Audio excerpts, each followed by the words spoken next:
Paminta sibuyas, bawang bitchin, isang boteng gin, isang porsyong puti, sa Lunes babayaran. Paminta.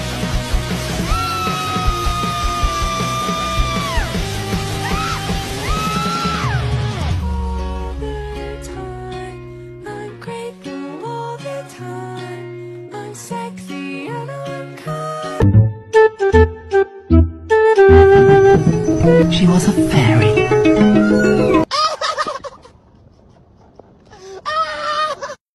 A few moments later.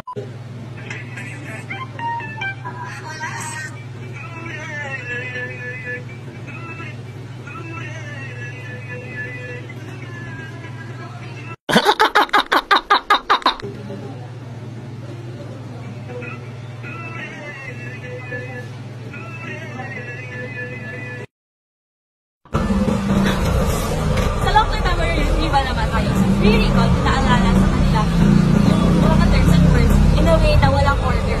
Sa re-recall naman, naalala sa mga participants yung mga terms or mga words in a way na merong right category. It turns out, yung re-recall pala yung mas effective when remembering and retaining them in long-term memory.